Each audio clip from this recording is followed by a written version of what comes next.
y también a los que están juntamente con nosotros, ¿no? Gracia, paz y misericordia sea con cada uno de ustedes. Mi nombre es Fernando, hermanos. Muchos ya me conocen. Estamos impartiendo la palabra desde acá. Y hoy con la lección 3, ¿no? Deuteronomio. Un libro en el cual aprendíamos mucho. Solamente en la introducción hemos aprendido la importancia de este libro y la semana pasada también, la anterior ya no hemos visto eso, ¿no? Entonces, siempre es bueno recapitular. Recuerden que la estructura de Deuteronomio lo hemos dividido en cuatro. Algunos lo hacen en tres, no hay ningún problema, pero nosotros lo hemos hecho en cuatro porque hemos añadido la despedida final de Moisés, ¿no? Recuerden que Deuteronomio es un libro que se escribe en días, ¿no? No pasan años, no pasan mucho tiempo. Moisés escribe este libro, como saben, Deuteronomio significa segunda ley o también conocido como el repaso de la ley, ¿no?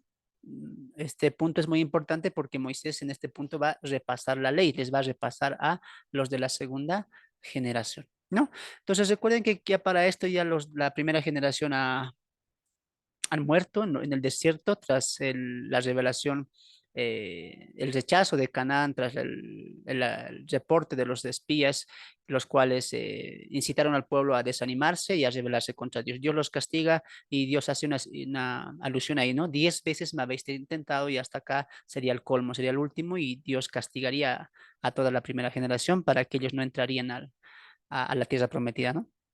Pasan los 40 años en el libro de Números y Moisés reúne a la nueva generación y les dice que les va a hablar acerca que les va a dar un repaso de toda la ley, ¿no? En esto hemos dividido en tres sermones, ¿no? Recuerde que Moisés aquí está hablando, repasando la ley a ellos y va a añadir cosas muy importantes como el corazón de la ley, como un sermón pastoral acerca de esa primera generación. También recuerde que Moisés ya sabe que va a morir, ya sabe que no le queda mucho tiempo para estar con el pueblo, ya levantó a Josué, lo va a apoyar, pero él va a hablarle al pueblo, ¿no? Va a hablarle de un corazón sincero, va a hablarle de un corazón pastoral, de siervo, de mediador, de líder, porque había liderado a muchos años a la nación de Israel, ¿no? Entonces, esto empieza de la siguiente manera, ¿no? Con el primer mensaje de Moisés, recordándole la historia por el cual habían pasado hasta el punto donde han llegado, ¿no? Entonces, la importancia de que Moisés le va a hablar al pueblo es porque el pueblo tiene que entender, la segunda generación que va a entrar a Canaán, que Dios es uno, ¿no? La Shema y también lo que vamos a ver hoy, Moisés constantemente va a reiterar eso, ¿no? Porque ustedes son pueblo de Dios y Él es su Dios, diría, ¿no? Él es vuestro Dios que lo sacó, etcétera, ¿no? Entonces Moisés constantemente está recordándole al pueblo en estos tres mensajes que Jehová es su Dios, no que él ha hecho un pacto con ellos y que ese pacto tiene que cumplirse, porque en ese pacto vemos también la distinción que va a tener el pueblo tras entrar a Canaán, ¿no? Ahora recuerde que para estos momentos ya los pueblos en Canaán y también aledaños ya saben de Israel, ya han visto las derrotas que ha tenido, los triunfos que ha tenido Israel acerca de algunos pueblos, en este caso los dos últimos, ¿no? Que derrotan a los dos reyes amorreos, ¿no? Entonces, veíamos, amados hermanos, que desde el Génesis ya se va narrando la historia de Israel, ¿no? En Génesis, Israel es escogida por parte de un hombre llamado Abraham. Ustedes saben la historia, pero hasta Génesis, amados hermanos, incluso parte del Éxodo, a cómo se le conocía a este pueblo, perdón, cómo se le conocía a Dios, el mismo Moisés lo dice, ¿no? El Dios de Abraham, Isaac y Jacob. ¿No es cierto? Pero cuando ya Dios hace un pacto con el pueblo de ahí para adelante, pero Dios toma el título, ¿cuál? El Dios de Israel. Se los dije cuando avanzamos Éxodo capítulo 20, ¿no es cierto? Éxodo es un libro clave porque este es el libro que va a marcar la identidad de Israel. Israel va a tener su identidad con sus reglas, con sus leyes, con sus normas, con sus pactos, con su Dios, ¿no? Y Dios hizo un pacto con este pueblo. Entonces, tras el pacto mosaico, el pacto de la ley que Dios hace en Horeb o en Sinaí con Israel, Dios pasa a llamarse el Dios de Israel. Entonces, recuerde esto. Ya en este contexto, en esta parte de la historia, los pueblos cananeos ya saben que Israel tiene su Dios, ¿no? Que es el Dios de Israel. Así lo conocen ellos. El Dios de Israel, el Dios que está con ellos, no el Dios que los sacó de Egipto. Entonces, la mayoría de las personas decían Dios de Israel. Y los autores también van a reflejar eso, ¿no? Por eso Moisés le dice, mira, tú eres el primogénito, le va a decir, ¿no? Tú eres el primogénito de Dios, ¿no? Entonces, ¿qué entendemos por primogenitura? También se los expliqué en Éxodo, hermanos. ¿Qué entendemos por primogenitura? Que nos vamos ahí al periodo patriarcal, ¿no? Al periodo de los patriarcas, ¿no? Y constantemente Dios en Deuteronomio también les va a decir, por amor a sus padres es que ustedes están heredando la tierra, ¿no? Ahora, tenemos que entender una cosa también. Esto nos apunta al periodo patriarcal, aunque a muchos no les gusta tal vez el término patriarca, ¿no? Porque lo vemos siempre en connotación negativa, lo que el hombre es machista, etcétera, ¿no? Pero no se trata acerca de eso. En la Biblia, amados hermanos, el patriarca, en el contexto bíblico, era un hombre privilegiado, era un hombre que estaba encargado de la tribu medieval. Y este hombre no era un tirano, no era un hombre que hacía lo que quería, ¿no? Siempre tenía el común denominador de cuidar al pueblo, que a través de su legación, que a través de su autoridad, el pueblo sea beneficiado. Entonces, entendamos de dónde parte el término primogenitura. Porque recuerden lo que le dijo Dios a Moisés, que le dijera al faraón, que no toque a su primogénito, que Israel es el primogénito de Dios. Es su primer hijo, por así decirlo, ¿no? Pero lo pone en el contexto del patriarcado. ¿Qué pasaba con el primogénito? Creo que la historia lo hemos visto en Génesis, ¿no? ¿Qué privilegios tenía un primogénito? Número uno, que él heredaba todas las cosas del padre, que él recibía la autoridad acerca del pueblo. Cuando el patriarca moría, su hijo heredaba el primogénito y él se convertía en el patriarca quien iba a cuidar y proveer y también bendecir a los demás. Eso era la función de un patriarca, no era autoritario, no era como un machista, no. Él protegía y proveía para el pueblo, ¿no? Por eso era un hombre importante dentro de la cultura patriarcal de allá en Occidente, ¿no? Entonces, Dios toma esa figura y dice, Israel es mi primogénito, y como primogénito, él iba a recibir bendición, iba a recibir una heredad, iba a recibir también promesas territoriales, ¿no? Iba a recibir bendición, pero ¿era para él solo? No. ¿Acaso Dios le dijo, todo esto es para ti y nadie más que lo toque? No. Porque ahí también viene el periodo patriarcal, porque cuando un patriarca moría y le dejaba todo al primogénito, a su heredero, el heredero no se lo agarraba todo, sino que él proveía, distribuía, él era de bendición a ese pueblo que tenía a su cargo. Tenía que ser bendición. Lo mismo era Israel como el primogénito de Dios. Israel era la administradora de las bendiciones de Dios y con las cosas espirituales de Dios, como el templo, el tabernáculo, las ofrendas, el conocimiento de Dios, etcétera. ¿Qué tenía que hacer? Bendecir a otras naciones para que a través de esas, de Israel, las naciones conozcan a Dios. Muy bien. Entonces, la elección de Israel nunca fue para salvación. Siempre repito eso porque hay hermanos que nos escuchan por primera vez y a veces aún tenemos el conocimiento de que Israel fue elegida para salvación y en el Antiguo Testamento solamente Israel se ha salvado. Pero no, en el Antiguo Testamento Israel fue elegida, sí, pero no para salvación, sino para administrar las cosas de Dios, como aquel primogénito heredaba las bendiciones y beneficios cuando el patriarca o su padre moría. Entonces, esa es la relación del primogénito. ¿Te das de cuenta? Por eso Pablo, y a veces no entendemos esto porque en el Nuevo Testamento hay teologías que se han abierto equivocadas, conocida como la teología del reemplazo, donde dicen que nosotros la iglesia hemos reemplazado a Israel, ¿no? Que Dios aborreció a Israel, los desechó y la iglesia ha subido. Y no, eso es imposible, amados hermanos, porque Dios, dice Pablo en Efesios, en Romanos capítulo 11, 29, si no me equivoco, que Dios no es, son irrevocables los llamamientos de Dios, que Dios no puede equivocarse. Y Pablo lo dice claramente, que ellos, Israel, son el olivo original, que nosotros solamente somos el olivo silvestre, que hemos sido injertados. Ellos son el olivo original y nadie niega eso. Decir que Israel ya está desechada, que nosotros hemos reemplazado, es un error teológico que va a dañar mucho a la comprensión bíblica. Entonces, entendamos una cosa, empezó con Israel, es un pueblo elegido de Dios. Claro, nadie niega eso. Es el primogénito de Dios e Israel tiene promesas físicas, la iglesia no.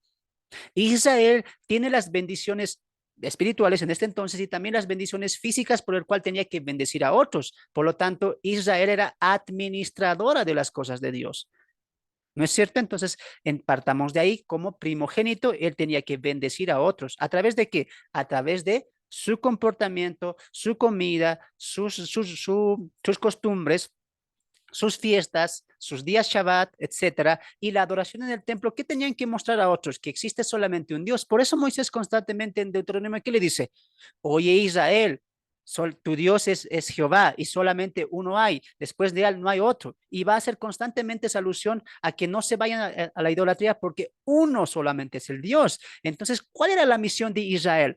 ¿Solamente salvarse? No. ¿Solamente Dios amaba a Israel? Tampoco. Dios amaba a las naciones. Por eso levanta a Israel para que a través de Israel los demás pueblos le conozcan a él de manera íntima, de manera más cercana a través del pacto en Israel y también acerca de las ordenanzas que Israel tenía para la adoración a Dios, ¿no? Por eso también se levantó el tabernáculo, etcétera, ¿no? Entonces partamos siempre de eso, ¿no? Israel fue elegida para administrar las cosas de Dios. También veíamos, amados hermanos, que lo que tenemos que sacar de Deuteronomio, obviamente decíamos la semana pasada que son reglas, normas, estatutos, claro que sí, que iban a aplicar directamente a la nación de Israel, sí, pero como estamos ahora, en nuestro tiempo, en esta dispensación de la gracia o dispensación de la iglesia, cuando leemos Deuteronomio, ¿qué tenemos que extraer? ¿Mandamientos o principios? Principios, les dije, ¿no es cierto? ¿Por qué? Porque los principios son eternos, más los mandamientos son temporales, son cambiantes. En este periodo de la historia en la que nos encontramos, que es la dispensación de la iglesia, no estamos bajo la ley, ya no estamos cumpliendo los 613 mandamientos, incluido la ley mosaica. ¿No? Incluido la ley de los 10 mandamientos, ¿no? No estamos cumpliendo eso. Alguien dirá, hermano, ¿estamos sin ley? No, estamos bajo la ley de Cristo. Y esta ley, amados hermanos, siempre ha existido, perdón, los principios siempre han existido. Por ejemplo, ahí tengo a mi hermano René, le voy a hacer una pregunta, hermano. ¿Cómo sabemos que los principios son superiores a los mandamientos? Porque un error que se comete cuando vemos Deuteronomio o la Torah, o la Torah mayormente, porque ahí se da los mandamientos, los 613 mandamientos, ¿qué error se comete? Vamos a buscar mandamientos como vestir, como la comida, etcétera, ¿no? Como la alimentación, como ciertas cosas que la ley prohibía, ¿no es cierto? Y entonces vamos ahí y buscamos mandamientos y lo traemos a la iglesia. ¿No es cierto? Por ejemplo, el diezmo. El diezmo es una ordenanza de Dios, dice pacto perpetuo, o el sábado. Entonces, esas son ordenanzas, son mandamientos, son preceptos. ¿Qué error comete la iglesia hoy? Sacar los mandamientos y aplicarlo directamente a la iglesia, cuando la iglesia no está bajo el pacto mosaico, ya no estamos bajo el pacto mosaico. Ese pacto ha sido obsoleto, Hebreos lo dice, ese pacto era viejo, tenía defecto, ahora estamos en uno mejor, en uno mucho mejor, con un mejor mediador que es Cristo. La Biblia es clara en que ya no estamos bajo el pacto mosaico, bajo la ley mosaica. Por lo tanto, si ya no estamos en eso, no es bueno ir a sacar los mandamientos, reglas, estatutos y normas y decir, había diezmo en el Antiguo Testamento, ahora hay que diezmar. Se guardaba el sábado, ahora hay que guardar. Así se vestían allá, aquí no hay que vestirse así, ¿no? Entonces, eso es un error. Entonces, hermano, ¿no hay que leer Deuteronomio? No, porque de Deuteronomio, ¿qué tenemos que sacar? Principios de fe, principios teológicos, principios de Dios que nos van a acercar a la comunión con Dios. Ahora, ahí va la pregunta del hermano René. Si decimos, como algunos legalistas dirían, aquí dice vestirse así, aquí dice guardar el sábado, como dicen los sabadistas, aquí dice dar diezmos, como los falsos apóstoles y profetas de la prosperidad que usan eso para ganancias ilícitas.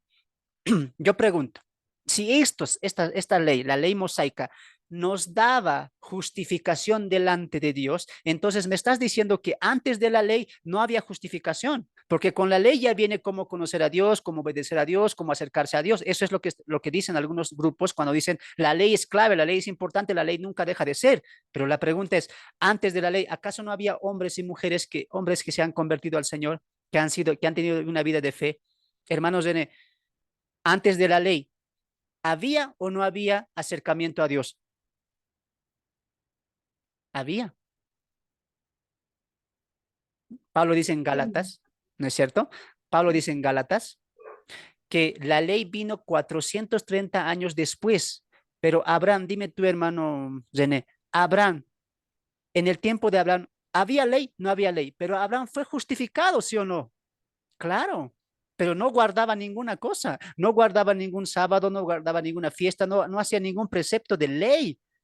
Pero fue justificado porque los principios, hermanos, no vienen por ordenanza, sino vienen por la fe. El caso de Enoc. hermanos René? El caso de Enoc, el caso de este profeta que fue arrebatado, ¿no? Perdón, de Enoc, que se fue arrebatado. Antes de eso no había. Noé, por ejemplo, vivió en un tiempo sin ley.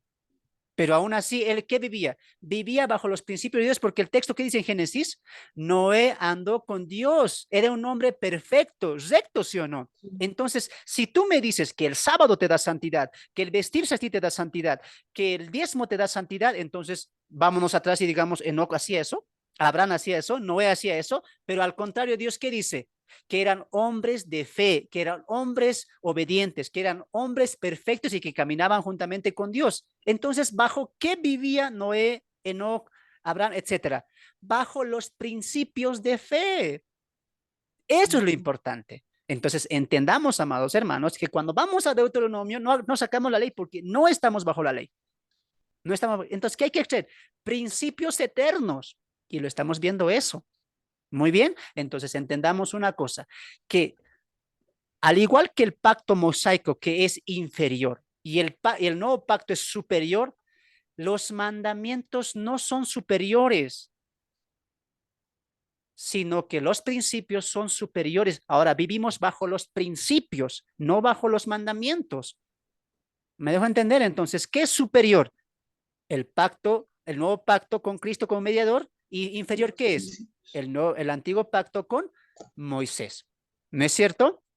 Hablando de eso también, diríamos que los mandamientos, como las fiestas, como comer esto, como hacer esto, como los lavamientos, como las abluciones, como los Shabbat, como el diezmo, etcétera, ¿qué son? Mandamientos que son rebajados en un estándar espiritual, son defectuosos. Pablo lo dice en 1 Corintios capítulo 3, que son un pacto de muerte, que tiene defecto. Pero dice Pablo que los principios son superiores. ¿Por qué? Porque los principios van a mantenerse para siempre, porque son principios de Dios. ¿Me dejo entender? Y bajo estos principios, ¿quiénes vivían? Enoc, Abraham, Noé, etcétera. Entonces hay que entender que cuando vamos a Deuteronomio, dos cosas en la mente. Número uno, ya no estamos bajo la ley. Extraer textos de Deuteronomio para decir a la iglesia, así vístanse, así coman, así anden, es un error garrafal. Y por si acaso, repito una vez más, porque sé que algunos van a ver estos videos alguna vez y tal vez preguntarán, pero está bien, pero no estamos bajo la ley, pero está vigente la ley moral, que son los 10 mandamientos, ¿no? Y la ley ceremonial, eso sí, ya no estamos bajo eso. Una cosa les voy a decir aquí los que están en el Zoom para que recuerden, hermanos, lo hemos visto en Éxodo capítulo 20, no hay tal división, no hay tal división. Es algo que se han inventado sectas como los sabadistas del séptimo día, los adventistas, se han inventado esta separación. Ley moral, los 10 mandamientos, y ley ceremonial, el demás resto, el 603 mandamientos son ley ceremonial, y esto es lo que se ha abolido. Pero esto, los 10 mandamientos están vigentes porque son eternos, porque son esto, etcétera. Y dentro de eso, ¿qué está? El cuarto mandamiento, que es guardar el sábado. Entonces, ¿qué hacen estos grupos legalistas, estos grupos que buscan la salvación por obra y que colocan en un mandamiento la justificación en Cristo? ¿Qué hacen? Lo dividen. Ley moral y ley ceremonial. ¿No es cierto? Esa división hay en la Biblia, no hay esa división en la Biblia.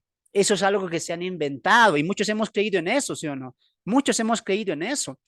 Pero es fácil de derribar, ¿sabes por qué? Porque lo hemos visto en Éxodo capítulo 20 que Dios está continuando la ilación de los mandamientos. ¿Ya? ¿Por qué se ha hecho los 10 mandamientos? Porque los 10 mandamientos, y lo vamos a ver hoy día, esos son los que escucha el pueblo de Israel. Por eso se han enfrascado en 10 mandamientos, que son la base de los 603 mandamientos que Dios va a dar después a Moisés en Éxodo, Levítico y Números.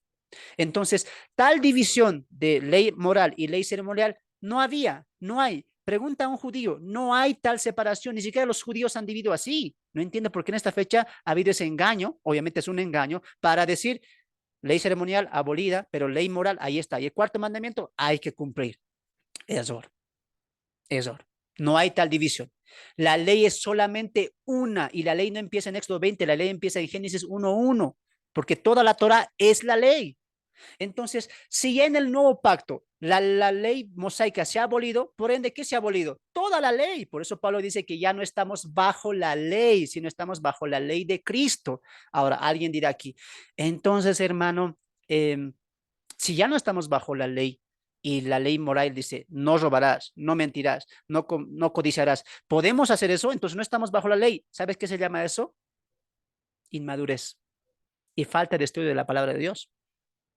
Porque uno piensa y dice, pero hermano, si ya no estamos bajo la ley, hagamos lo que queramos. No se puede hacer eso. ¿Sabes por qué? Porque nosotros tenemos principios, no codicio, no hurto, no miento, no me hago ídolos, etcétera. ¿Sabes por qué? Ya no me rijo a los 10 mandamientos, sino que los principios están en mí y yo vivo los principios de Dios. No es necesario como ellos, ¿no? Ahí están las tablas, no hagas esto, sino castigo. No es necesario, ¿sabes por qué? Porque los creyentes ahora vivimos bajo los principios de Dios. ¿Podemos pecar? De la manera como alguien, entonces no estamos bajo la ley, entonces pequemos, robemos, mintamos, hagamos lo que queramos, ya que estamos sin ley. ¿Pecaremos entonces? Si que no hemos leído la Biblia, porque Romanos capítulo 6, vamos ahí un momento. Mira, estamos dando esto para refrescar la memoria, ya vamos ahí, Romanos. Entonces pecaremos, ya que Dios nos ama, robaremos, ya que estamos bajo sin ley. No se puede hacer eso, ¿sabes por qué? Porque los creyentes que han nacido de nuevo ya han muerto al pecado. Vamos a Romanos capítulo 4, a ver. Romanos capítulo 4, contundente el apóstol Pablo en esta carta, donde lo hizo a los creyentes, ¿no? Acerca del pecar, ¿no? Dice, ¿pecaremos para que la gracia abunde? Dice Pablo, en ninguna manera. Capítulo 6, verso 1. Escuche esta parte, es hermoso este texto, ¿no? Romanos capítulo 6, verso 1. ¿Qué pues diremos? ¿Perseveraremos en el pecado para que la gracia abunde? Pablo pregunta, ¿no? Entonces, ya que estamos sin ley, estamos bajo la ley de Cristo y Cristo nos ama, pequemos, robemos, mintamos. ¿Y qué dice Pablo acerca de eso? De ninguna manera, porque los que hemos muerto al pecado, ¿cómo viviremos aún en él? ¿Cómo hemos muerto al pecado? Lo dice Pablo en el contexto, en el bautismo de Cristo, en la muerte de Cristo, nuestra deseo de pecar, la esclavitud del pecado que teníamos ha muerto.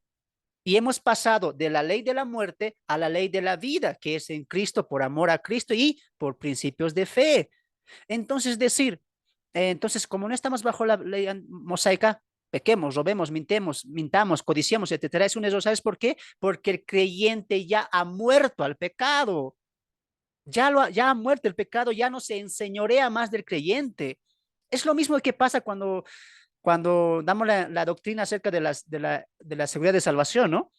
Muchos se molestan y dicen, entonces si somos salvos, siempre salvos, pequemos, mintamos, mira la discoteca, mira a tomar, ya que soy salvo, al final Dios me va a salvar. No se puede hacer eso. ¿Sabes por qué? Porque el creyente que ha nacido de nuevo no puede pecar, no puede practicar el pecado. Es más, tiene un deseo de santidad. El apóstol Juan en su primera epístola dice, y todos los que tenemos esta esperanza, y todo aquel que tiene esta esperanza, se purifica.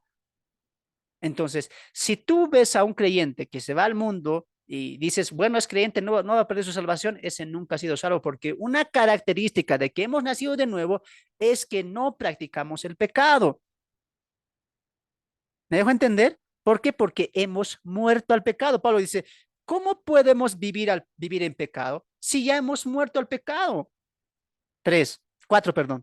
¿O no sabéis que todos los que hemos sido bautizados en Cristo Jesús hemos sido bautizados en su muerte? Porque somos sepultados juntamente con él para muerte por el bautismo, a fin de que como Cristo resucitó de los muertos para la gloria del Padre, así también nosotros andemos, ¿qué dice? En vida nueva.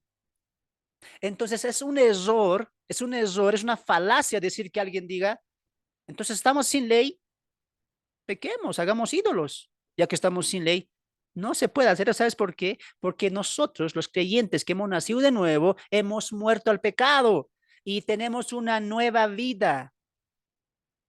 Lo mismo pasa con la seguridad de salvación.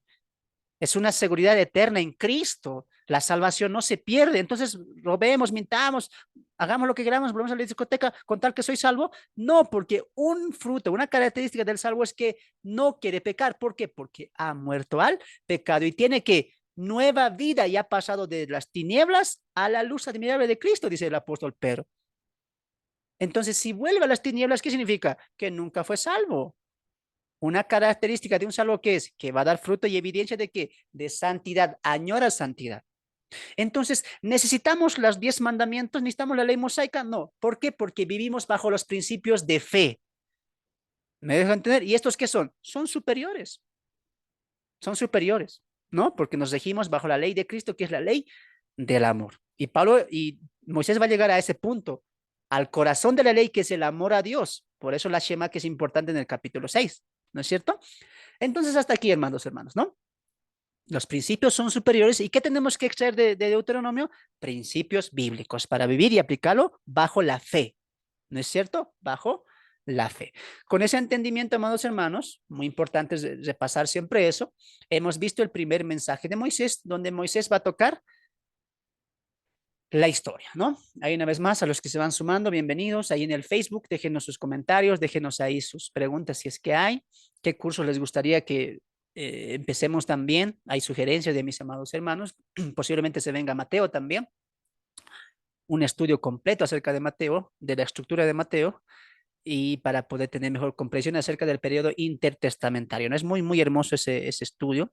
Si a ti te interesaría ahí, déjanos tu comentario para apoyar la obra que se está haciendo para el estudio de Mateo. ¿No? Entonces voy a saludar también a mis hermanos que se van sumando ahí, mis hermanos en Zoom. Espero que hayamos entender un poco más, refrescar, porque algunos ya sabían esto, pero es bueno refrescar la memoria, ¿no? El por qué Moisés va a dar el sermón, ¿no? Porque Israel va a entrar a la nación de Canaán, y Canaán ya estaba poblada, ya tenía su cultura, ya tenía sus tradiciones, ya tenían sus normas, pero Israel entraría para hacer la diferencia. Por eso Moisés lo va a decir en Deuteronomio, ¿no? Que son un pueblo diferente, para que sean diferentes de las demás naciones, por eso Dios los escogió, lo dice, ¿no? Entonces, ¿tenía que ser diferente Israel? Sí, por eso Moisés, ¿qué le va a decir?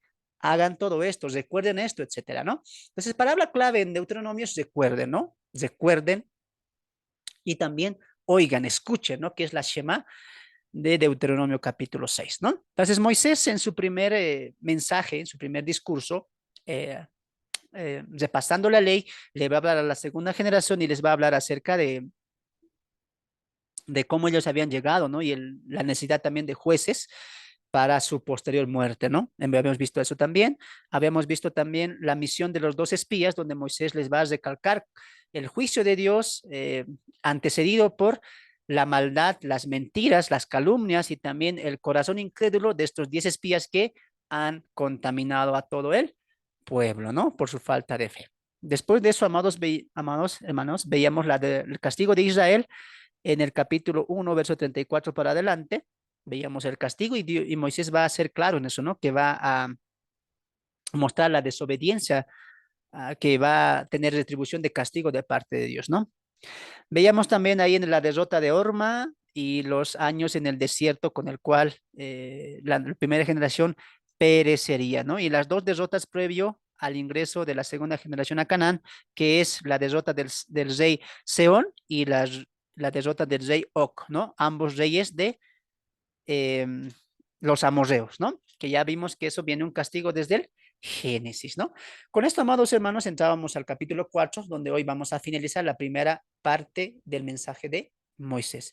En el capítulo 4, amados hermanos, Moisés hace una exhortación al pueblo después de haberlos recordado los fracasos que han tenido en el Sinaí, el fracaso que habían tenido en Cádiz, el fracaso que habían tenido incluso rebelándose contra Dios, yendo a batallar contra los amorreos y morían muchos ahí. Entonces Moisés les va a hablar constantemente los fracasos, pero también ahí Moisés va a apuntar a un punto importante, ¿no? La desobediencia. Y en el capítulo 4, todo el capítulo 4, Moisés va a dar un sentido pastoral, ¿no?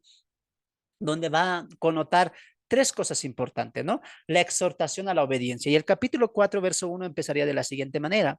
Ahora pues, oh Israel, oye, subraya eso, oye los estatutos y decretos que yo os enseño, para que los ejecutéis y vais y entréis y poseáis la tierra que Jehová, el Dios de vuestros padres, os da. Esto es muy importante y nos habla acerca de la preparación antes de la preparación antes de.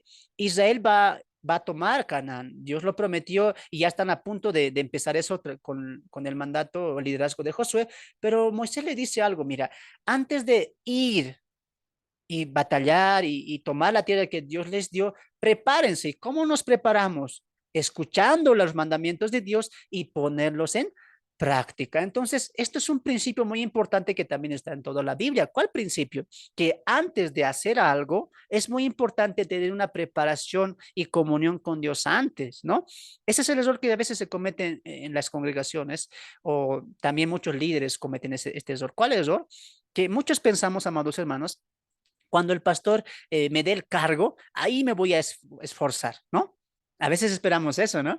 Que el líder, que el pastor me dé un cargo y ahí voy a poner el 100% de mí, pero como no hay el cargo, entonces yo ahí tranquilamente hago lo necesario y no me esfuerzo mucho. Lo mismo pasa con algunos varones, ¿no? Que solamente, aunque no sea liderazgo, se le dice, hermano, hagamos esto, tenemos todos la gran comisión como principio, como mandato, pero uno, hermano, dice, bueno, cuando se presente la oportunidad, ahí yo estaré, ¿no? Ahí yo haré. Entonces esperamos la oportunidad, esperamos el resultado, pero nos olvidamos de este principio, ¿cuál? La preparación. Esto también pasa dentro del matrimonio, ¿no es cierto? Hombres y mujeres solteras, por ejemplo. Ahí los casados ya no hicieron el principio. ¿Sabes cuál es el principio de los hombres solteros y mujeres solteras? Si hay aquí solteros y solteras. El error que se comete, ¿cuál es? Estoy hablando en un contexto cristiano, ¿no? Por ejemplo, el hombre dice, cuando tenga mi mujer, ahí sí voy a orar con ella, vamos a ayunar juntos, vamos a tener devocional juntos. ¿Por qué? Porque dice Proverbios, o sea, sí, Proverbios dice que entre dos será mejor la ayuda, ¿no? Entonces, ¿qué hacemos? En nuestra mentalidad, ¿qué hacemos? Porque estamos así desviados, ¿sí o no? Cuando llegue el momento, ahí va a haber preparación. Lo mismo las mujeres, ¿no? Cuando tenga mi esposo, ahí voy a dejar de mirar esto, voy a dejar de hablar así, voy a dejar de hacer esto, voy a dejar de hacer lo otro, porque ahí me voy a deber a mi esposo, le voy a apoyar, vamos a ir junto a la iglesia. Pero ¿qué obviamos? La preparación. Moisés está indicando eso. Israel, ya van a tomar la tierra, ya van a entrar a Canaán, donde muchas personas que son paganas los van a observar. Pero antes de eso, ¿qué hagan? Moisés da un principio. Oigan los mandamientos de Dios, los estatutos de Dios y pónganlos en obra. Sacrifíquense, sean llenos de eso. Ese es un principio que tenemos que aprender antes de cualquier cargo dentro de la iglesia, antes de ir al servicio, a testificar de Cristo, que todo lo vamos a hacer, y antes de casarte o de cualquier decisión, amados hermanos, no esperes a eso para decir, ahí me voy a consagrar a Dios. Empieza ya. Si tal vez tú no tienes cargo, si tal vez tú no te has dado la oportunidad de salir a predicar el evangelio y lo vas a hacer, ¿qué tienes que hacer? Prepararte, estar lleno del Espíritu Santo, tener más comunión con Dios. Lo mismo los jóvenes y jóvenes solteras, ¿no? No esperen a cuando estén casados y ahí con Dios, la Biblia, ayuno, oración. Desde ya ayuna, ora, empápate de la comunión con Dios. Moisés está enseñando un principio acá, que tu preparación, la manera en que tú te preparas, va a desembocar en cómo te va a ir en el progreso y el resultado también. Si no hay preparación, ¿vas a llegar al final? Sí, pero vas a caer. Por eso muchos matrimonios caen, porque no ha habido una preparación. Por eso muchos ministerios también caen. ¿Por qué? Porque no ha habido preparación. Hermanos, cuando yo decidí abrir la congregación acá, no la abrí un mes.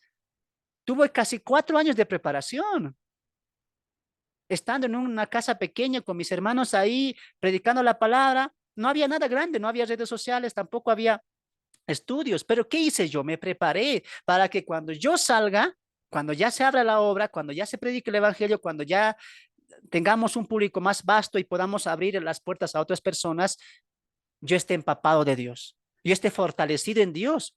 Pero imagínense, este es el error que se comete, que hay hombres y líderes y siervos que no hay preparación, directamente se van al púlpito, directamente abren una iglesia y esa iglesia flaquea y cae. ¿Por qué? Porque no ha habido preparación. De la manera que Moisés, ¿qué les dice?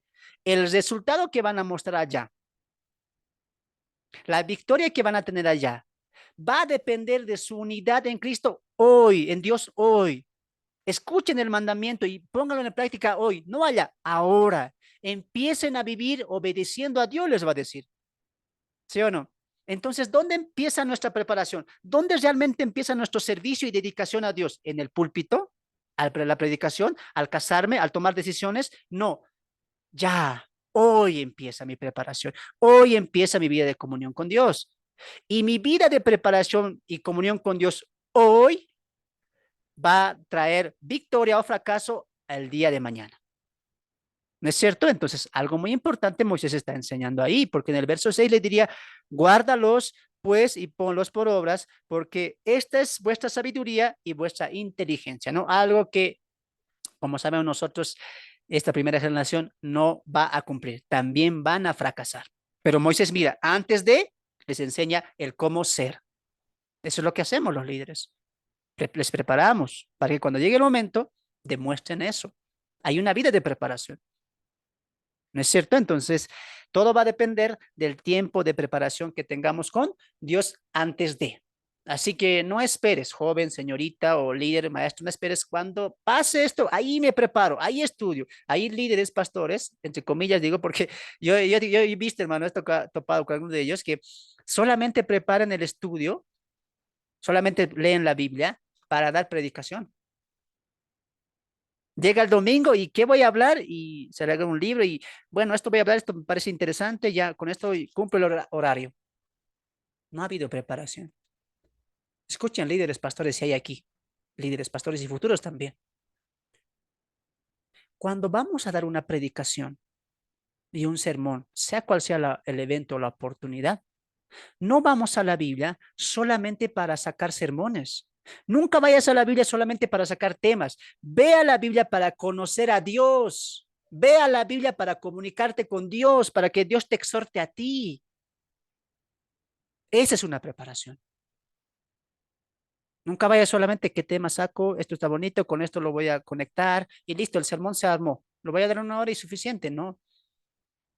El siervo que ha tenido una preparación y se ha empapado con Dios, tiene una comunión con Dios y sabe cómo es su Dios, va a la Biblia para primeramente decirle, Señor, háblame, exhórtame, edifícame, para que en mi exhortación, mi edificación y consolación yo pueda exhortar a otros.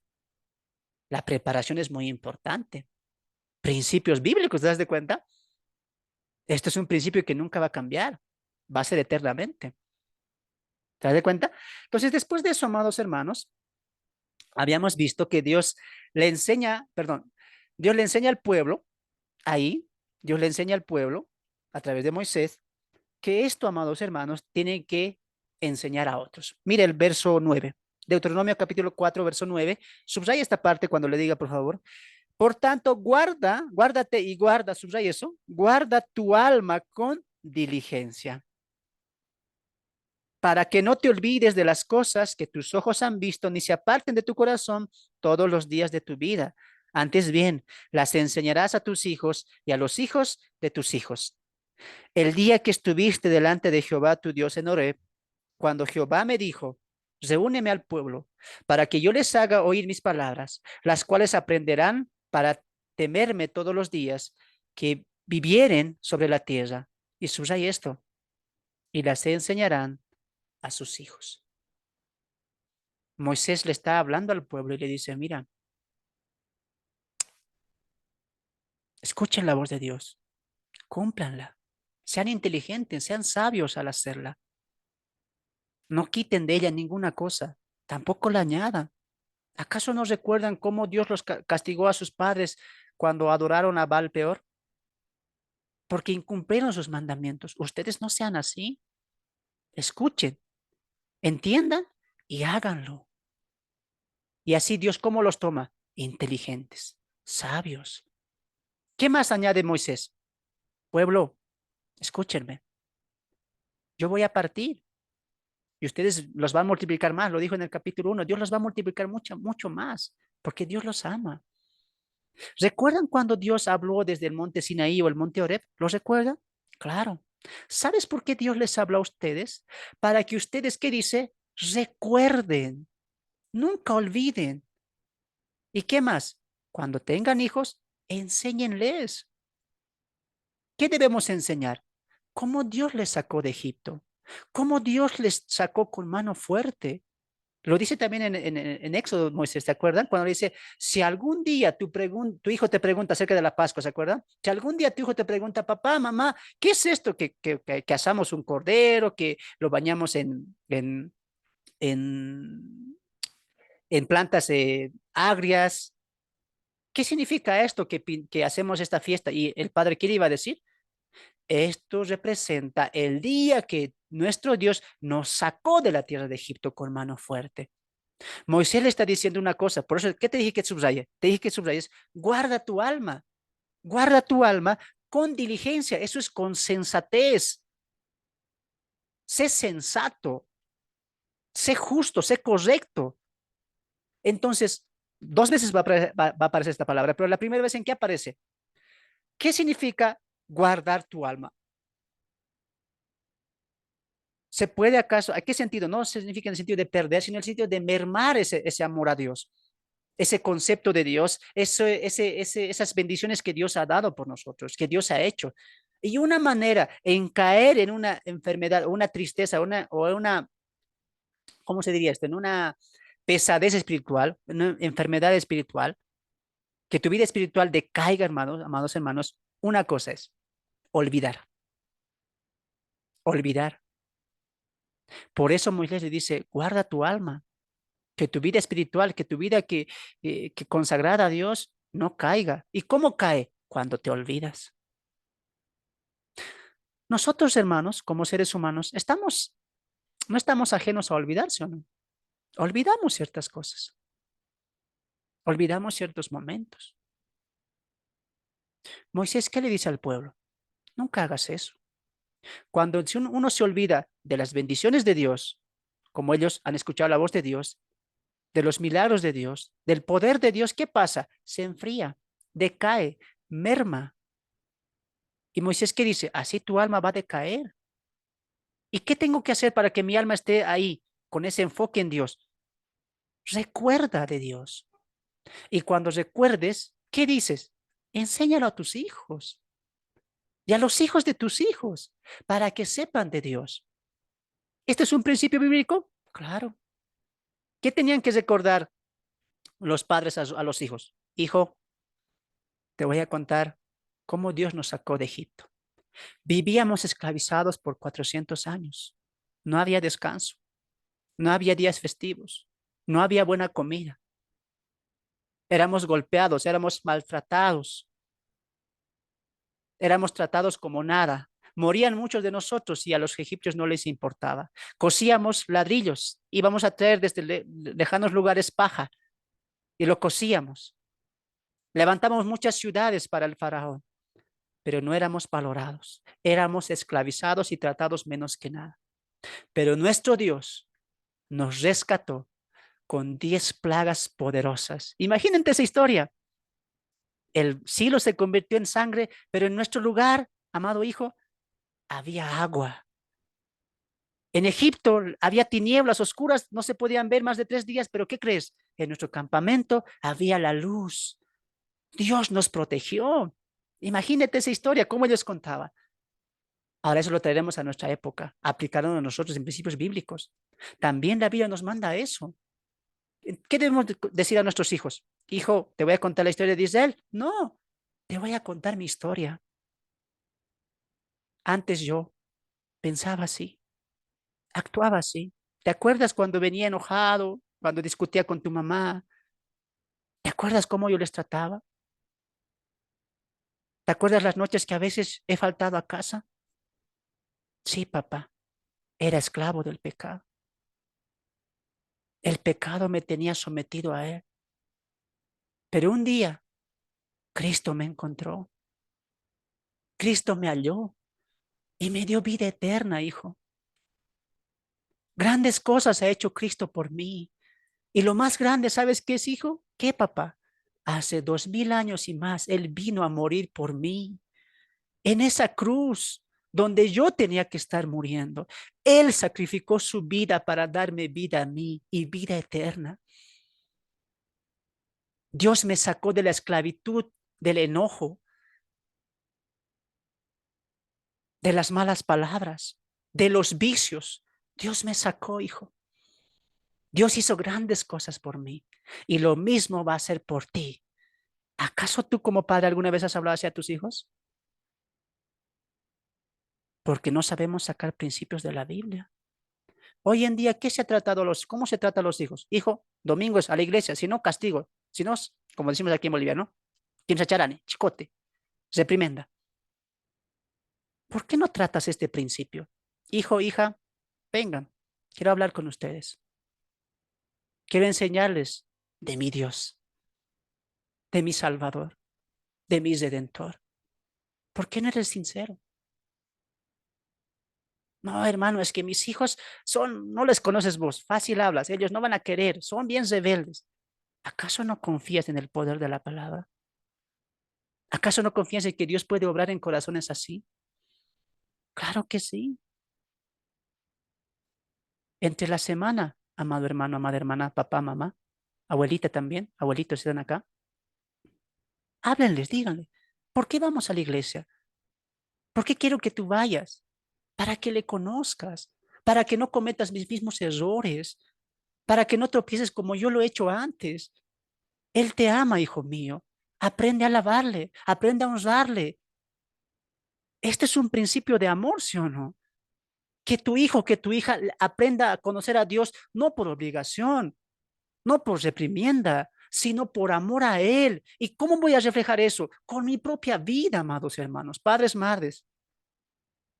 Moisés está exhortando aquí a los futuros padres y a los padres también para que esto hagan a los hijos. Y Dios lo dice acá. Yo le hablé al pueblo para que el pueblo le diga a sus hijos y los enseñen de generación en generación. ¿Acaso no es asombroso contarle tus historias? ¿Cómo padres seculares le cuentan a su hijo?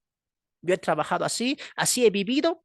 ¿Han escuchado eso? Que tú no seas como esos padres. Esos padres, ¿qué les dicen a sus hijos? Hijo, no, he sufrido en mi vida, pero he sabido trabajar. ¿Te acuerdas de tu tío? Así he empezado yo. He empezado trabajando y mira, esto tengo. Y sacan pecho, ¿no? Orgullosamente. De lo nada he empezado y tengo algo, hijo, por lo menos así tú también vas a tener. Eso no es de sabios, eso no es de inteligentes. Si en vez de orgullecerte por las cosas mundanales, enorgullécete por las cosas que Cristo ha hecho en tu vida. Enséñale a tu hijo cómo Él te ha cambiado, cómo Cristo te ha cambiado. Es momento de aprender estos principios bíblicos. Dios le ha hablado al pueblo, el pueblo tiene que hablar a Dios. Cristo ha hecho en tu vida muchas cosas. ¿Por qué no hablas de Cristo a tus hijos? Ten una reunión familiar. Este fin de año, amados hermanos, en vez de estar comiendo el pavo, no sé, lo que coman ustedes, fin de año, ¿por qué no dicen, hijo, va a haber comida? Sí, pero también quiero hablarles de Cristo. Quiero hablarles de Él, cómo Él me ha cambiado y cómo quiero que Él cambie este hogar. Enseñemos a nuestros hijos para que ellos enseñen a otros. No, hermano, alguien dirá, bonito hablas, pero la verdad no es así, porque el Internet, las cosas han corrompido a nuestros hijos. ¿Acaso no confías en que Dios puede obrar? ¿Dónde fue la escuela de Timoteo? ¿Acaso no fue en sus casas? ¿Por qué tú esperas el pastor que me lo predique, el pastor que me lo visite? ¿Por qué no lo haces tú si eres papá cristiano, mamá cristiana? ¿Dónde Timoteo aprendió? ¿Dónde Timoteo empezó su caminar de fe? ¿Acaso no fue con su abuelita y con su mamá? Fue en el hogar donde él creció en fe. Aunque la historia no nos refleja cómo eran la abuelita y su mamá, por la vida de Timoteo vemos que eran mujeres piadosas, mujeres de oración. ¿Qué tipo de padre eres tú? ¿De madre eres tú? ¿Estás orando por tus hijos? ¿Les hablas? ¿Tienen reuniones cada fin de semana o cada año por lo menos, reunión familiar? ¿Biblia abierta? ¿Oración? ¿O lo dejas todo la mano al pastor, al tiempo? ¿O te has rendido? Como padres, levántate. Cristo puede alumbrar a tu familia. Y los que no son padres, prepárense, prepárense. Cuando tengan hijos, ya saben, hablarles de la palabra, inculcarles la sana doctrina. ¿Por qué? Porque Dios ha hecho eso con nosotros. Y de eso hay que orgullecerse. De eso hay que orgullecerse. Tal vez no somos buenos padres, no tengamos mucho que dar a nuestros hijos, pero dejemos la mejor herencia que es Cristo en sus corazones. Muy bien. Esto nos habla acerca de un padre. Moisés estaba hablando como un padre. Él iba a morir y les está hablando como padre, como líder. Imagínate tú, si supieras que ibas a morir de aquí a una semana, ¿qué les dirías a tus hijos? ¿Qué mensaje les dejarías? Respóndete en tu corazón. Después de eso, amados hermanos, Moisés va a hablar acerca de la advertencia contra la idolatría. Moisés les va a decir, cuidado con lo más peligroso. Y nuevamente Moisés refleja una cosa, el alma. Vamos al capítulo 4, verso 15, y también subraya esta parte, ¿no? Guardad pues mucho, subraya esto, vuestras almas, porque ninguna figura visteis el día que Jehová habló con vosotros de en medio del fuego. Dos veces Moisés apunta al alma. Recuerde que es un pueblo de Dios, que escuchaba la voz de Dios, que conocía de Dios, que tenía mandamientos de Dios. Pero el alma se puede perder, no en ese sentido, sino en que la vida espiritual puede mermar, puedes flaquear y puedes desviarte a lo mundano. Dos cosas dice Moisés que puede pasar para esto. Olvidarse de quién es Dios. Y número dos, voltearse a la idolatría. Dice Moisés ahí, ustedes no han visto ninguna figura. Y en el contexto, en el verso atrás le dice, ¿no? Cuando Dios apareció en Horeb, en el Sinaí, ¿ustedes qué vieron? ¿Una figura? ¿Una persona? ¿Animal? No, ¿qué vieron? Solamente luz, fuego, no había figura. Por lo tanto, ya han escuchado la voz de Dios. Por lo tanto, Dios no tiene figura. No hagan figura, dice. Ni pongan a Dios figuras, ni figuras le pongan el nombre de Dios. No hagan eso, le dice. Mira, escucha el verso 16. Para que no os corrompáis y hagáis alguna, perdón, para que no os corrompáis y hagáis para vosotros escultura, imagen de figura alguna, efigie de varón o de hembra. ¿Qué dice Moisés ahí? Israel, porque Israel tenía que entrar a un pueblo. Y recuerden que Canaán, ¿cómo estaba? Lleno de ídolos, idolatría, eran pueblos paganos. ¿Ellos cuántos dioses tenían? 5, 6, muchos dioses. ¿Y qué hacían con esos dioses? Como el Dios de Israel nada más, orando, arrepintiendo, dando ofrendas. No, ellos ¿qué hacían? Sacrificios de bebés vivos. Había rituales en orgías sexuales constantemente. Y cuando digo orgías, no me refiero a relación hombre y mujer. Había relaciones extremas, hombres con hombres, mujeres con mujeres, incluso con animales. Mataban a las mujeres vírgenes para entregárselo a sus dioses, para que haga fructividad. ¿De dónde vino eso? De la paganía, de la idolatría, entendiendo que su Dios, entre comillas, quería eso, aprobaba eso, pero Dios qué dice, cuando entren ahí, ustedes judíos, van a ver ciertas cosas, como ciertos ídolos, como ciertos templos, y los van a magnificar. Por eso Moisés, ¿qué le va a decir más adelante? Cuando entren a tal lugar, destruyan todo, le va a decir. Sus templos, sus estatuas, todo destruyan. ¿Sabes por qué? Porque pueden ustedes inclinarse a adorarlos viendo las estatuas, viendo los templos, todo eso, pueden inclinarse. Por eso Moisés, ¿qué le dice? Guarden sus almas, guarden sus corazones, le está diciendo, de desviarse a esto. ¿Saben por qué? Porque ustedes ya han visto a Dios y Dios no tenía figura, han escuchado su voz. En aplicación para nosotros, ¿qué sería? Tenemos un solo Dios. Aunque no hemos escuchado su voz, aunque no lo hemos visto, Él solamente existe para nosotros y lo creemos por fe. Y los demás dioses, entre comillas, ¿qué son para nosotros? Ninguna divinidad. Solamente son inventos del hombre guiados por la maldad de Satanás para desviar al pueblo. Satanás aquí había hecho su trono en Canaán con falsos dioses. ¿Y qué le dice Moisés al pueblo? No hagan eso. Tengan mucho cuidado, porque la idolatría, el alma, el corazón, desvía. Wow, desvía. ¿Qué es idolatría?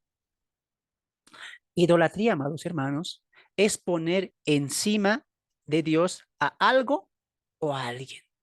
Moisés, ¿qué les había dicho en el capítulo 4? Cuando entren, recuerden de Dios, sus palabras, sus estatutos y vivan bajo la norma de Dios. Por eso más antes les va a decir, Dios solo uno es, su Dios, el Dios de Israel. No dice los dioses de Israel, el Dios de Israel que es Jehová.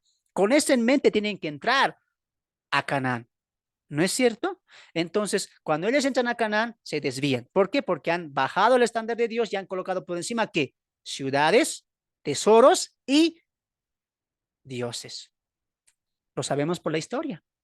Ahora, alguien diría de aquí, hermano, esto sí que creo que no podemos aplicar porque idolatría los cristianos no practicamos. Ningún Dios, por más bonito que se vea, no practicamos eso. Sí, pero recuerda que aquí hay un principio. Él lo dijo, Moisés, guarda tu corazón, tu alma. Te puedes desviar a esto. Para ellos en el contexto que era adorar a imágenes, a ídolos, etcétera. Pero ¿acaso para nosotros también idolatría no es la avaricia? En Colosenses capítulo 3, verso 15, 3, 5, vamos un momento ahí a ver. Colosenses capítulo 3, verso 5. ¿Qué dice que es la avaricia? Mire, perdón, ¿qué dice que es la idolatría? Aunque ya les di la respuesta. Colosenses capítulo 3, Colosenses capítulo 3, verso 5. Haced morir pues lo terrenal en vosotros, fornicación, impurezas, pasiones desordenadas, malos deseos. ¿Qué dice eso? Avaricia, ¿qué es? Idolatría. Ahí creo que ya Moisés nos está hablando a nosotros también, la Biblia. Hermano, pensé que idolatría solamente era adorar a una imagen, a una estatua. No, la avaricia es idolatría. No seas de esos cristianos que aman más el dinero. Hermano, no voy a poder venir a la campaña, no voy a poder venir al estudio porque trabajo se me ha presentado. ¿Y qué crees? Más me van a pagar. Avaro, codicias lo terrenal. ¿Qué dice Pablo en Colosenses? Haced morir de ustedes, que muera eso, que la avaricia. Si tú estás aquí escuchando esto y Dios te está hablando, tú puedes decir, hermano, esta avaricia es para los ricos, porque los ricos tienen harto y no quieren soltar. Yo más bien soy humilde, no tengo mucho. ¿Ah, sí? ¿Estás seguro que no eres avaro? ¿O te lo pruebo? Porque a veces tenemos ese concepto, ¿no? Los ricos son avaros, porque el rico más quiere. Mientras tanto, nosotros los pobres, los humildes, tenemos algo, ahí nos conformamos. Pero ¿acaso cuando tú ves algo en tu corazón no lo añoras? ¿Ves el auto del vecino, del hermano y añoras eso, sí o no? Eso es codicia. Ya has codiciado en tu corazón. Por eso Moisés, ¿qué dice? Guarden sus corazones. Guarden sus corazones. Porque la idolatría, ¿dónde comienza? Aquí, en el corazón, como la avaricia. Como la avaricia. ¿Dónde empieza la avaricia? En el corazón. ¿Por qué el hermano no viene un mes y nos enteramos que ha viajado y ha ido a trabajar a otro lugar y ha conseguido algo? ¿Por qué? Por tener más cosas. ¿Y dónde ha partido eso? ¿En el punto del viaje? No, en su corazón ya ha partido eso. ¿Y qué crees que Satanás va a usar? La avaricia, el dinero. Él te va a presentar oportunidades. Y no seas como aquel hermano que me dijo, yo escuché una vez yendo a visitar una congregación y estaban en testimonio, ¿no? En anuncios. Y justo un hermano sale y dice, consciente, ¿no? Hermanos, me he perdido 2 meses. 2 meses me he perdido, ¿no? Pero hemos tenido una reunión allá en mis tierras, dice él. Aquí le decimos campo, aquí en Bolivia, a mi campo y mi provincia, donde hemos hecho una junta y donde se ha repartido tierras y de ahí he traído algunas tierras. ¿Y él sabes qué dice? Bendición de Dios era. Y yo decía, ay, Señor.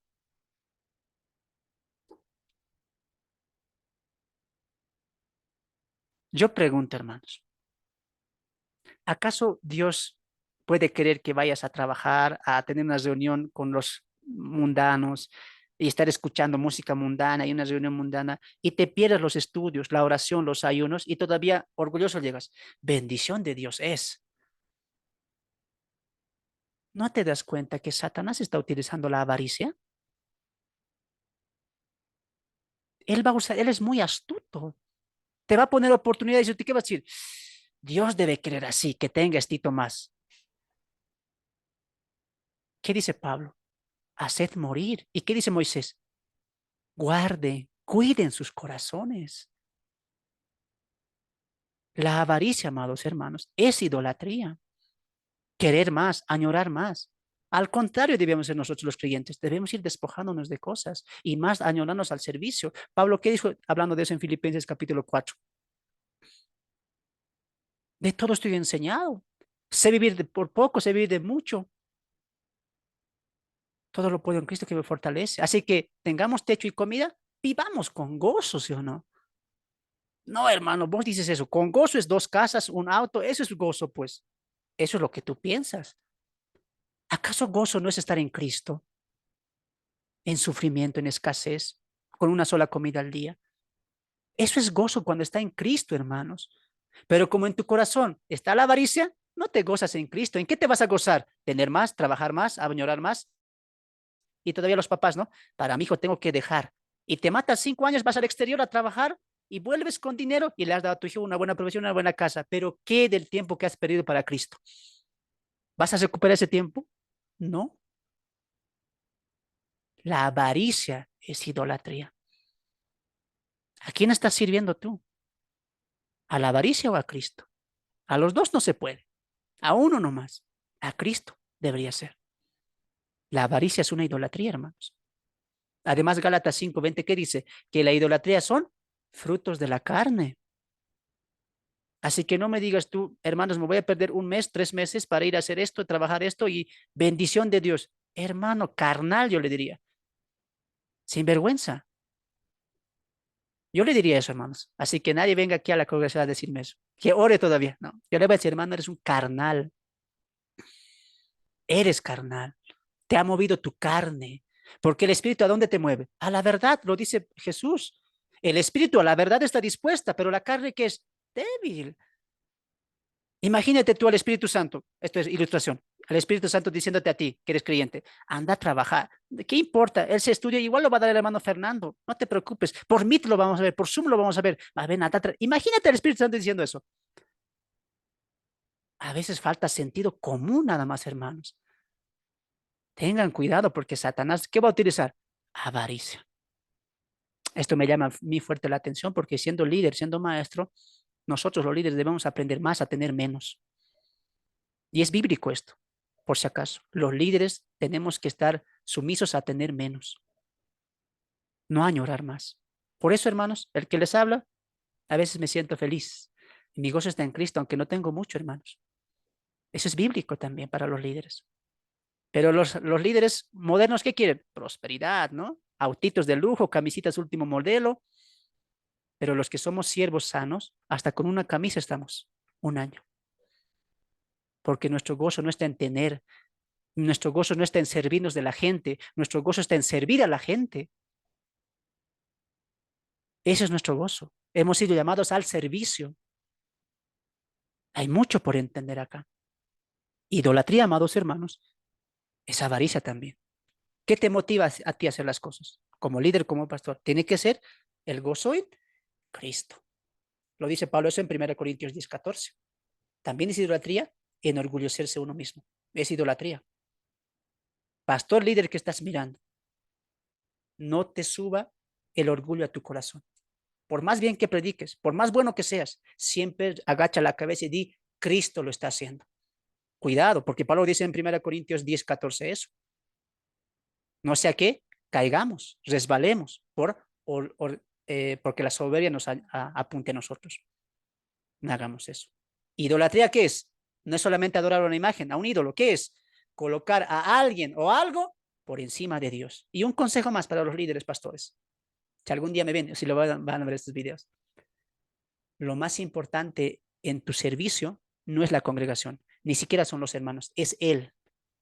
He visto líderes pastores que lo más importante son los hermanos, la iglesia, y han dejado a Cristo, han dejado al Señor de la obra por colocar el amor en la obra. Nunca tiene que pasar eso. Por encima de todo, lo dice Pablo en Colosenses, Cristo tiene la primacía en todo. Yo no me he hecho pastor o líder, amados hermanos, mayormente por beneficiar a ustedes. Eso es secundario. Lo he hecho por Él. Él se lo merece. Él se merece mi servicio. Y Él me dice, ahora sirve a mis hijos. Ese es el orden. Cristo y las obras por debajo. Cristo es siempre por encima de las obras. Tengan mucho cuidado con eso. Mucho cuidado con eso porque ahí Satanás sabe por dónde atacar. Muy bien. Entonces ahí veíamos la advertencia contra la idolatría y veíamos lo que Dios prohíbe, ¿no? Ahora aquí quiero entrar a un tema.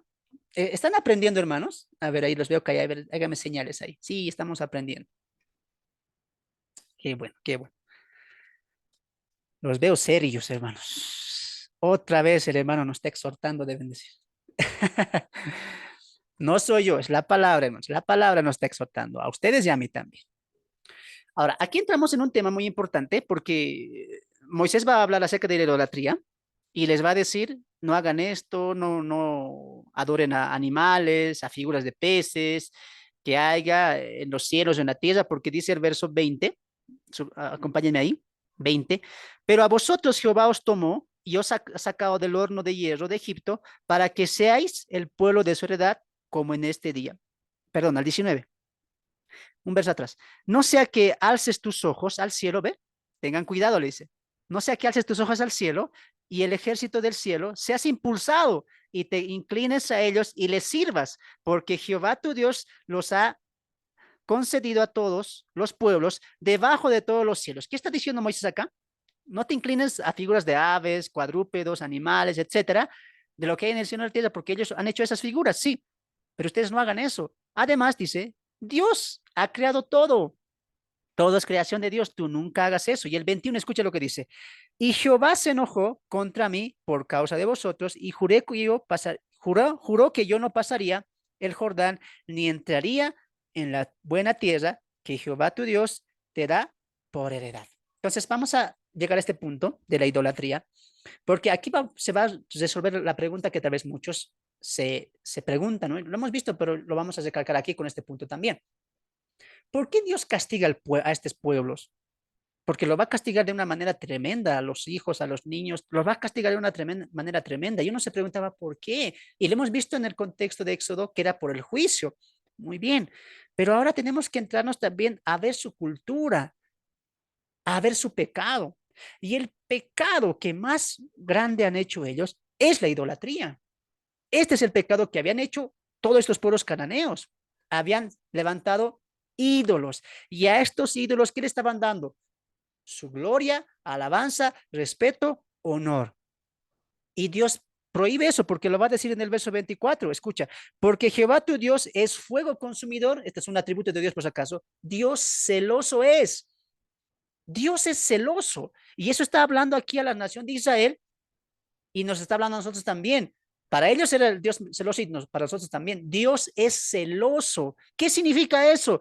Que Dios no acepta que nosotros le llevemos la gloria, la honra y la pleitesía a alguien o a algo. A Él solamente tiene que ser la gloria. Acompáñame a Isaías, Isaías capítulo 42. Mira lo que va a decir el profeta. Isaías capítulo 42. Isaías capítulo 42. Isaías capítulo 42. Verso 8. Isaías capítulo 42. Mira lo que Jehová dice a través del profeta. Isaías 42, 8. Yo Jehová, este es mi nombre, y a otro, subraya esto, y a otro no daré mi gloria, ni mi alabanza a esculturas. Vuelvo a leer. A Jehová, yo Jehová, este es mi nombre, y a otro no daré mi gloria, ni mi alabanza a esculturas. Esto me llama fuerte la atención porque nuestros amigos católicos, ¿a quién oran? ¿A quién rezan? A María. Bendita seas. Le oran a ella, le dan gratitud a ella. Pero ¿qué dice Dios en Isaías 42, verso 8? A nadie yo comparto mi gloria. ¿Por qué tú estás adorando o alabando? Lo mismo hacen los sabadistas. ¿Quién es su ídolo de ellos? El sábado. ¿Sí o no? Es el sábado. Sin sábado no puedo vivir, sin sábado me voy a morir. Ese es el lema de ellos, ¿no? En el sábado ven el día glorioso. No comparte Dios su gloria con nadie. ¿Solamente a quién? A Él. Por eso Moisés aquí está diciendo cuidado. Porque cuando se desvía el corazón a la idolatría, ¿qué hacemos? ¿Le damos gloria a eso o a esa persona? No hagas eso. Ten mucho cuidado con tu corazón, no lo desvíes. Y este pueblo cananeo, ¿en dónde había desviado su gloria, la importancia de tener a Dios? En los ídolos. Vamos a Deuteronomio 12:13. Deuteronomio capítulo 12:13. Aquí Moisés va a volver a hablar de la obediencia, perdón, de la idolatría y va a ser más certero. Capítulo 12, verso 31 del mismo Deuteronomio, la palabra de Dios dice así: no harás así a Jehová, le está hablando igual de la idolatría al pueblo de Israel, no harás así a Jehová tu Dios, porque toda cosa, subraya eso, abominable que Jehová aborreciere, hicieron ellos a sus dioses, pues aún a sus hijos y a sus hijas, escuche esto, quemaban en el fuego a sus dioses. No harás así a Jehová tu Dios, porque toda cosa abominable que Jehová aborrece, hicieron ellos a sus dioses, pues aún a sus hijos y a sus hijas quemaban en el fuego de sus dioses. Entonces, ¿este pueblo era inocente como alguien lo pinta? Dios es malo, ¿cómo les va a castigar? Había niños, bebés seguramente ahí. No, este pueblo había hecho cosas aberrantes, abominables. ¿Cómo Dios miraba a ese pueblo? Con asco. Aborrecía sus obras, sus pensamientos, su costumbre. Aborrecía todo eso. Por eso vino el castigo. ¿Y acaso Dios castigó de la noche a la mañana? ¿Cuántos años pasaron desde Génesis? Más de 450 años que el pueblo, que esas naciones han empeorado su situación. Entonces no me digas tú que Dios es malo, que castiga a los niños. No, esta nación era y hacía cosas abominables. ¿Y de dónde ha partido todas esas cosas? Sacrificios, orgías, etcétera, de un corazón idólatra, de un corazón que ha colocado a Dios, perdón, ha colocado a sus dioses y sus figuras por encima del Dios verdadero. Y aquí pregunta para los del Zoom. Porque alguien puede decir, hermano, pero aquí hay algo que tenemos que aclarar. Porque estos pueblos no conocían de Dios o han escuchado igual que Israel la voz de Dios. No. O alguien les ha ido a predicar de Dios como un profeta. No. Entonces uno puede decir, se lava las manos. Entonces el pueblo no conocía de Dios. ¿Por qué Dios les va a castigar? ¿Alguien tiene respuesta a eso? Porque es cierto, no han escuchado la voz de Dios. No ha ido ningún profeta. Entonces Dios es injusto al castigarlos. A ver, los del Zoom, piensen.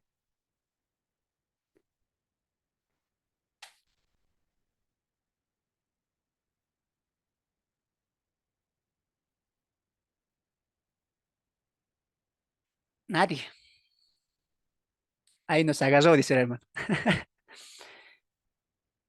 Dios es injusto entonces, porque si vemos desde ese punto, no han escuchado la voz de Dios, no ha habido ningún profeta, entonces no conocían de Dios, ¿por qué Dios les va a castigar? Eso, porque sí conocían de Dios. ¿Cómo? Por la revelación. ¿Cuál revelación? De la creación. ¿Acaso Romanos capítulo 1 no dice que se les ha revelado todo de Dios? A ver, vamos ahí, porque hermanos ya están ahí con sus caritas y les voy a sacar de dudas, ¿ya? Por si alguien les pregunta, ¿cómo les va a castigar si no había Dios, si no les ha aparecido, si no había aparecido Dios a ellos, si no había mandado profetas, nada? Entonces, ¿por qué Dios les va a castigar? Romanos 2 tiene la respuesta. ¿Tenían revelación de Dios? Claro que tenían revelación de Dios. ¿En dónde? ¿Había profetas? ¿Qué había? Lo vamos a ver. Romanos capítulo 1, creo que algunos ya se han dado cuenta. Romanos capítulo 1, verso 18. Ahora va a encerrar esto, mira. 1:18 de Romanos. Porque la ira de Dios se revela desde el cielo contra toda impiedad e injusticia de los hombres que detienen con justicia la verdad. Está hablando de las naciones paganas gentiles. Porque lo que de Dios se conoce les es manifiesto. Porque Dios, escuche esto, subraye, se los manifestó, se los ha manifestado. Porque las cosas invisibles de Él, su eterno poder y su deidad, es decir, su superioridad, su divinidad, ¿qué dice el texto? Se hacen claramente visibles en dónde? En la creación del mundo, siendo entendidas por medio de las cosas hechas, de modo que no tienen, subraya eso, excusas. O sea, hermano, cuando alguien te diga, pero no había Dios, no había profetas, no había apóstoles, ¿cómo van a saber de Dios? Pero tenían la revelación de la creación. Tenían la revelación de la creación.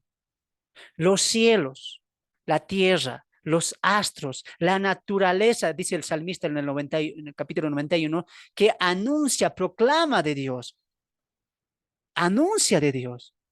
Así que tenían excusas, podían decir, a ver, Dios, un momento, ¿por qué no estás castigando? ¿Por qué no has mandado profetas aquí? No, pero vean la creación, vean el firmamento, vean el sol, vean la luna. ¿Quién hizo todo eso? Ustedes han desviado. Ellos sabían que alguien hizo eso, hizo esas cosas, pero ¿a quién lo ha desviado? A falsos dioses. Y lo dice Pablo en Romanos, mira, si continuamos leyendo. 21. Pues habiendo conocido a Dios, habiendo conocido a Dios, no le glorificaron como a Dios, ni le dieron gracias, sino que se envanecieron en sus corazones, en sus razonamientos, y su necio corazón fue entenebrecido. ¿Y qué han hecho? Dice, imágenes. de cuadrúpedos, de hombres corruptibles y reptiles. Han cambiado la gloria de Dios a la gloria de los dioses. Entonces, ¿Dios era injusto? No. ¿Ahora entiendes por qué Dios va a castigar a estas naciones? Ahora entiendo, hermano. Han desobedecido la glorificación al Dios creador. Es más, con Israel, ellos están teniendo ese conocimiento, porque ¿qué están reconociendo? El Dios de Israel. Así que no hay excusas. No hay excusas. Este pueblo, estas naciones van a perecer porque por su incredulidad y por su idolatría. ¿No es cierto? Entonces vamos a finalizar con lo siguiente. Si nos vamos, amados hermanos, a centrar en esa idolatría, vamos a ver dos cosas acá. Número uno, el castigo en lo futuro. Escuche nada más, yo lo voy a resumir. Moisés habla de la idolatría y dice, van a ser castigados si hacen esto, si hacen lo otro, no se inclinen, etcétera, porque Dios es uno y Dios es celoso. Muy bien. Pero Moisés dice, y si fallan, porque iba a haber eso, ¿no? Está bien, no vamos a idolatría, pero ¿y si sí? ¿Y si pasa? Y nosotros sabemos que ya sí pasó. Entonces Moisés desde aquí, ¿qué va a decir? La maldición generacional. Moisés va a aclarar que si hay idolatría, van a caer en la maldición generacional. Vámonos al versículo 24 del capítulo 4, versículo 24 al 28. Porque Jehová tu Dios es fuego consumidor, Dios celoso. Escucha esto, cuando hayas engendrado hijos e nietos y hayas envejecido en la tierra, si os rompiereis e hiciereis escultura o imagen de cualquier cosa e hiciereis lo malo ante los ojos de Jehová, vuestro Dios, para enojarlo, escucha esto, yo pongo hoy por testigo al cielo y la tierra que pronto procederéis, pereceréis totalmente de la tierra hacia la cual pasáis el Jordán para tomar posesión de ella. No estaréis en ella largos días sin que seáis destruidos. Y Jehová os esparcirá entre los pueblos y quedaréis poco en número entre las naciones a las cuales os llevará Jehová. ¿Te das de cuenta? Moisés ya se anticipa al exilio y habla de la maldición generacional. Esta es la maldición generacional, que nuestros nietos, hijos, sean expulsados de las tierras que Jehová está dando en este momento de la historia de Israel. Dice, si se equivocan, no hagan idolatría, la hacen. No se hagan imagen, se hacen. No la adoren, la adoran. Dios va a venir, los va a castigar. ¿Y cuál va a ser el castigo? Los va a expandir, los va a llevar lejos, cautivos, va a tener otras naciones y los van a llevar exiliados. Mira cómo Moisés se adelanta a lo que vamos a ver en los profetas. Los va a llevar exiliados y por mucho tiempo van a estar vagando ahí, donde Dios los va a llevar. ¿Y ahí qué va a pasar? Sus hijos, sus nietos van a crecer alejados de la nación de Israel y de los pactos y las bendiciones que había en Israel. ¿Eso qué significa? ¿Qué se llama eso? Maldición generacional. La generación va a estar exiliada por culpa de los padres. Segundo, Moisés va a decir también la solución. Muy bien, han fallado, pero hagan esto y volverán. Capítulo 20, versículo 29. Mas si desde allí buscaren a Jehová, tu Dios, lo hallarán, si lo buscaren de todo tu corazón y de toda tu alma. Cuando estuvieren en angustia y cuando hubieres en angustia y te alcanzaren todas estas cosas, si en los postreros días te volvieres a Jehová tu Dios y oyeres su voz, porque Dios misericordioso es Jehová, porque Dios misericordioso es. Jehová tu Dios no te dejará ni te destruirá, ni se olvidará del pacto que les juró a tus padres. ¿Qué está diciendo Moisés? Dios los va a castigar, Dios les va a dar reprimenda, pero Dios es bueno, por amor a sus padres. ¿Qué tienen que hacer ustedes? Arrepentirse de todo corazón, escuchando la voz de Dios. Y si le buscaren, si le invocaren, si clamaren, Él los va a escuchar. Eso también pasó, ¿sí o no? En el retorno vamos a ver eso. Y mire cómo esto nos va a proyectar al exilio y al retorno. Va a haber un avivamiento. Por si acaso el retorno se da gracias a un avivamiento también espiritual que ha habido con Nehemías y Esdras. Escuchando que la voz de Dios. Ahora, aquí hay un punto importante, con esto quiero finalizar. Un principio importante. El hombre, como la nación de Israel, estamos venidos a equivocarnos, a caer, a fallar, como ellos, sí. Pero aquí hay un principio para volver a Dios, el arrepentimiento. Pero ¿cómo viene el arrepentimiento? Dice ahí, cuando escuchares y oyeres su voz. Mucha gente hoy en día no quiere arrepentirse a Dios porque no escucha la voz de Dios. El arrepentimiento tiene un centro, un eje, un corazón. ¿Cuál es? Oír la voz de Dios. Yo no me puedo arrepentir sin que antes la palabra haya transformado mi corazón. Cuando la palabra transforma mi corazón, ¿a dónde me lleva?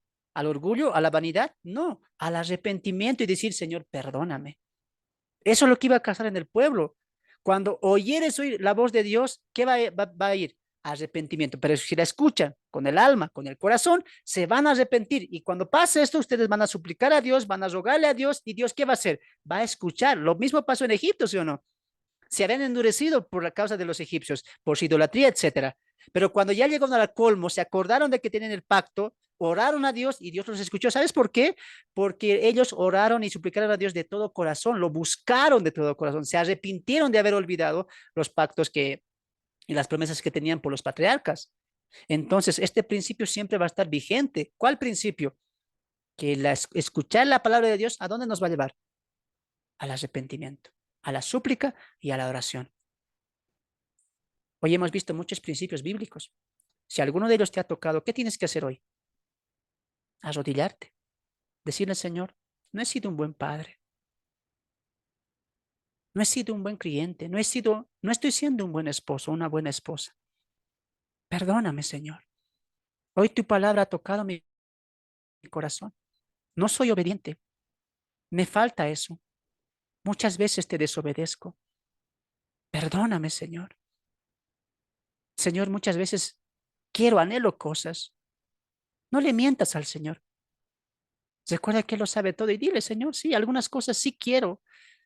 Quisiera tener esto, quisiera tener lo otro. Y dile al Señor, no le pida, Señor, dame, sino, Señor, dile, quita de mi corazón este deseo.